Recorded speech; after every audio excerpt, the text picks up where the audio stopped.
Hey, what's going on guys? Bflattened here with a tips and tricks guide for arms race. This short little guide is going to be doing a few things for you guys, mainly going to be pathing and things that you can use to your advantage in the arms race.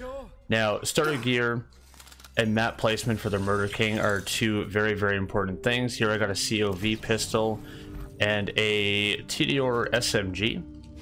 Both of these are going to be very important, but the first thing you want to do after you gear up is you want to find out where this murdercane is.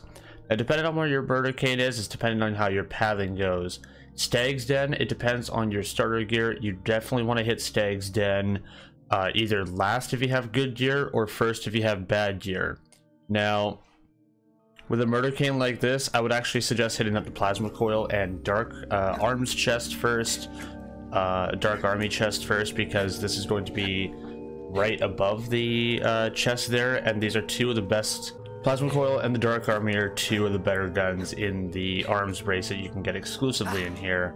They've been performing really well. They're outperforming a lot of other things right now, and this would be my biggest suggestion. Now, I'm only doing this because I got a pretty decent loadout.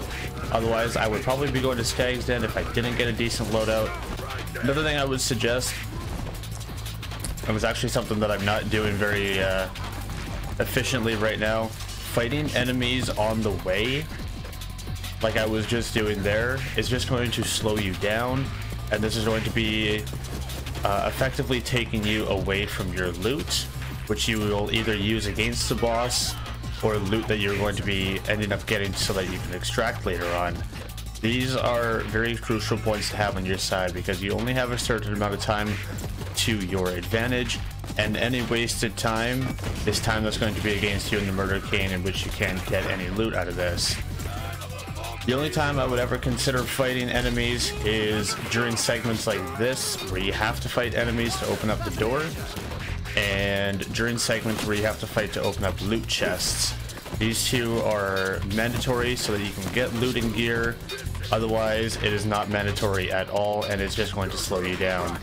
Now, if you do find badasses that you can do effective and good damage against on your way, I would say fight the badasses or Emperor Spider Ants if you can, but only do it if you can effectively kill them really quickly.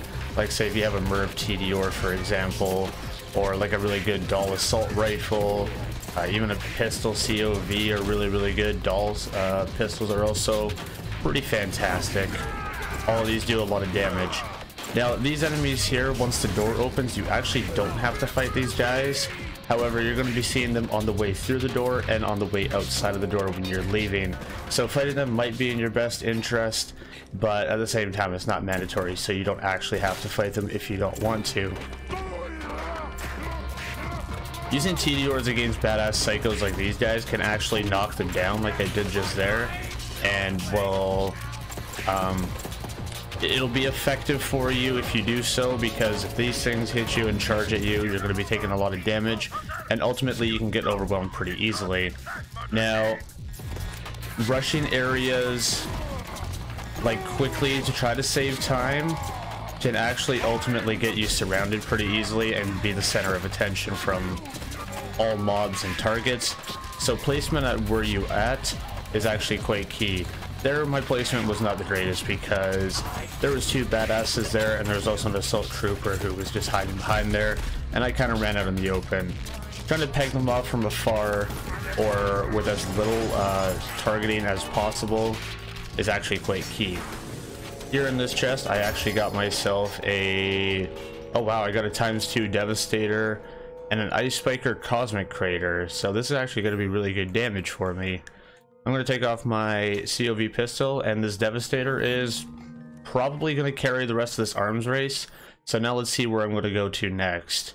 So this murdercane is coming in. The blue, like light blue, is the murdercane going to be closing in, and the dark blue is where the murdercane is going to be safe.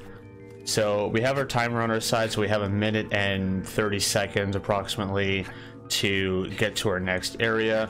I'm going to the Plunder Dome, is what it's been renowned, because there is like a little circle. It's kind of like Rome, and there's 2 chests that are in there.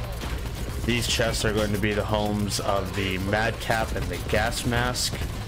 If you can get a high capacity Madcap to drop in there, a lot of your characters are actually going to be quite happy with those results because they're pretty good. Now see, I'm doing this thing again where I'm wasting time fighting enemies on the way. I have a bad habit of doing that. My biggest suggestion is not to do that because that's how you can ultimately end up dying. This ×2 Devastator DPS wise is actually not doing a lot for me. So this brings up a tip that I mentioned earlier. If you have a decent way of dealing damage to badasses, I would recommend that because they can actually drop gear at a pretty high increased rate, and there's my call for that there. And he actually dropped a handsome jackhammer, so we can get rid of this Tediore, and now we have a Hyperion SMG that's going to act like a Tediore. So that's actually pretty cool. It's cryo too, which is great because we have an ice spiker, which if I use the ice spiker and the cosmic crater, there is projectiles that are cryo that are going out to enemies. If we slam, we can also do more puddles that drop. We got a lot of cryo damage working for us. Now, the only thing that would make this better is if we got some form of we ended up getting some form of melee damage. Could you imagine if we got a face puncher on this kind of setup?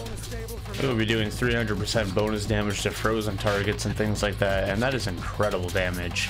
So right now I'm just trying to make my way quickly to the double chest over here, and I don't actually know if I'm going to make this or not because my pathing was not the greatest here. So let's go ahead and try to see if we can get through as quickly as possible. So here would be a point in time where I would suggest not to fight because there are going to be a lot of enemies here. It's wide open areas, and this is going to be an easy way to get flanked and surrounded. Just going to kill that guy off because he's in my way. We're about to go down, and I guess he just blew himself up. Okay. I'm okay with that. When we get later on into the map, another big suggestion and tip that I would actually have for you guys is things that you aren't going to be using at all. Don't get rid of that. I would actually hang on to that because there are vendors in this, and vendors that randomly spawn on the map can actually appear to drop really good gear and loot.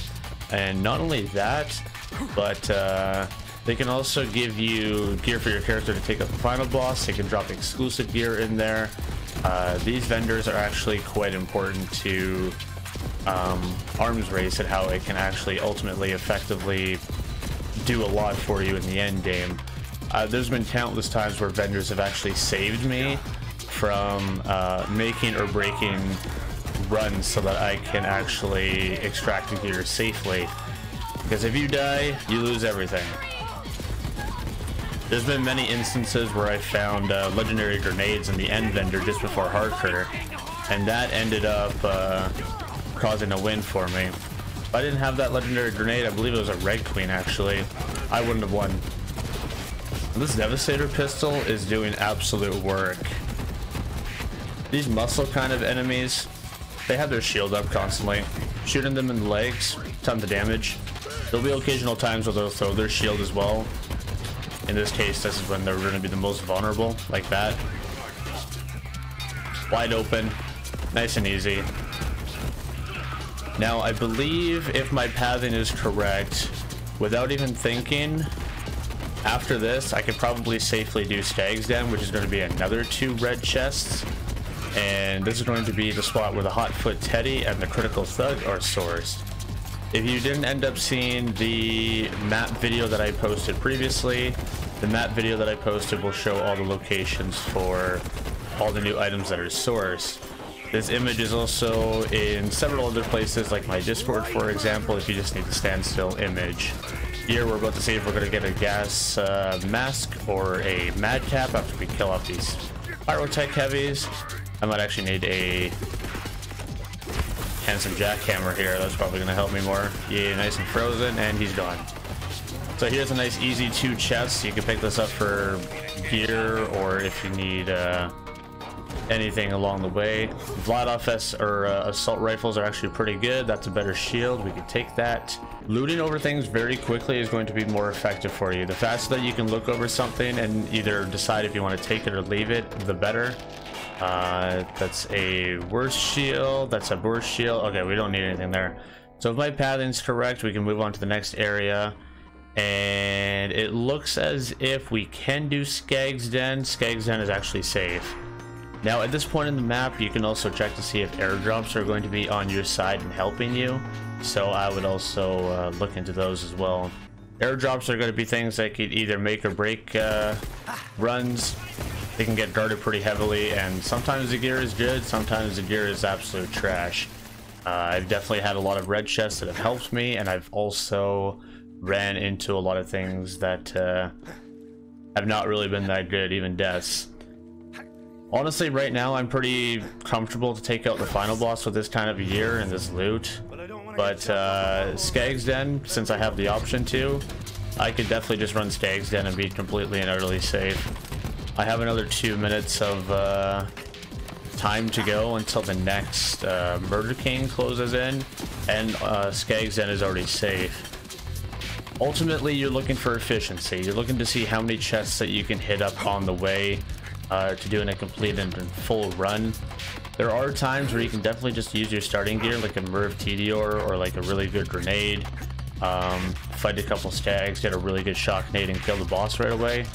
But if you're looking for the most amount of loot possible, you're looking for efficiency with the murdercane to work with it.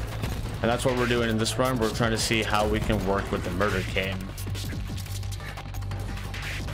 So here we are into Skag's Den. Now keep in mind, another little tidbit of information, and was when you go into Skag's Den, you are locked in here until you either complete the run or you die.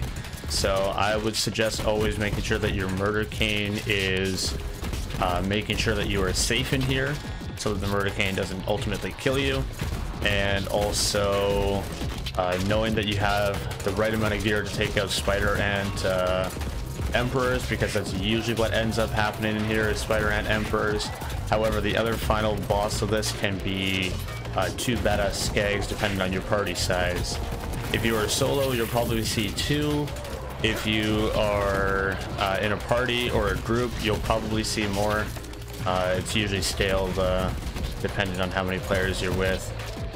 Now, I'm probably not going to end up seeing them in this run, but there's another thing I should mention while we're clearing off these enemies, is revenants. Now, revenants are 2 enemies or more depending on your size of party. That they are very, very tough enemies.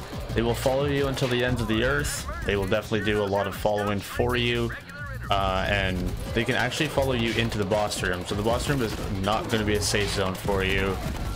They can teleport through the walls and teleport inside with you. Now, these things can drop really, really good gear. They have the opportunity to, but at a cost. They are very, very tough. They do a lot of damage. They do a lot of range damage, and they follow you until the ends of the earth. Now, it's really best to use things that are fired against these revenants, or if you have anything that does a lot of explosions.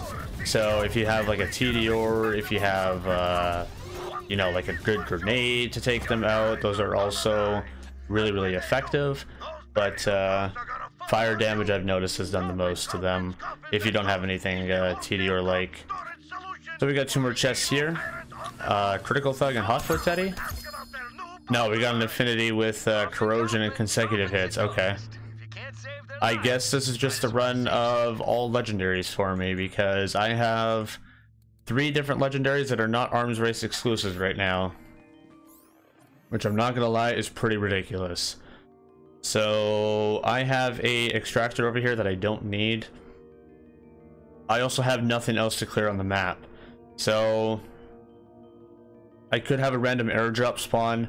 However, all airdrops are going to be outside the safe zone. This is a little bit too far for me for time wise. I could hit up this vendor over here. That would be safe. Keep in mind that vendors that randomly spawn on the map are also going to be guarded as well. I don't think I'm going to need to hit it up though with this kind of gear. 3 different kinds of legendaries. One of them being no ammo requirement. Consecutive hits. Got a buff recently. Here's a surge grenade for some reason, I guess. I guess those are just literally the run of legendaries. I guess I picked a good run to record. This is test 1, by the way. So let's go ahead and throw on that fire nade. Yeah, we have 4 different legendaries that aren't even sourced to arms race. Let's go ahead and take them out with no issues whatsoever, because that's what this game just decided for me. Sometimes you can get super lucky like this, sometimes it's a little more tedious. Now Harker is going to be doing different styles of attacks depending on what sort of phase you're on. So if you're on a shield phase like this, you'll do that shock attack. Another important point of note, he actually can be frozen, so that's pretty cool. Now someone has told me that if you charge into the boss arena before Harker jumps on his pet, you can actually ride the pet before Harker jumps on it and you won't be targeted by enemies. I don't know how true this is because I haven't done it. However, I have heard several claims of this happening with friends of mine. So go ahead and try it out if you're comfortable with the gear, see if it actually works for you, which would be interesting. If I can get it to work on my end, I will definitely do it and record a video for it. Something that would just be hilarious. And I keep on missing my nades because I'm bad at this game. And okay, there we go. Nice and easy. No real threats. We got ourselves a corrosive boogeyman for our efforts. So yeah, just a little bit of a recap. Murdercane, you want to see exactly where it is depending on where it spawns. Try to be the most efficient. I spawned over here for plasma coils because that's where the Murdercane was. 2 really good weapons. Usually the Murdercane can spawn up in this area, and if it does, you can hit up 4 chests, the 2 that spawn here, these 2 over here, and airdrops actually do commonly spawn in here. So this is actually a really good spot to hit up if you have the gear for it. Down here, if the Murdercane's over here, you can hit up these 3 chests pretty easily. Airdrops can spawn in pretty commonly. Vendors can spawn in pretty commonly in these sections. Extractors will also spawn in this area. There's one over here. Extractors can spawn here. And there's also an extractor that can spawn over here as well, just before you're splitting off to the tunnel between these 2 chests. So all really good areas, but it's all about efficiency. For your starting run, if you really have a bad starter, go to Skag's Den. Skag's Den will have a really easy run and you can get 2 chests out of it, and they drop a lot of gear. If you can sell it off, great. If you can keep it for your build so that you can run around to a different chest that actually has better loot for you, even better. Skag's Den is great as either a starter run or a very ending run so that you can get some bonus gear for your stuff. But yeah, I think that's going to cover the tips and tricks video. I'm going to be releasing a different video that's going to be talking more in depth, a gun guide, which guns are going to be good to look out for and why, and how you can look at these different guns at a different angle so that you can tell which one is better, so that you can pick up knowledge really quickly on what weapons to use so that you can save more time for the Murdercane. That's my video, guys, and my name is Bflattened, and I'm signing on out of here. Take care, all. Laters.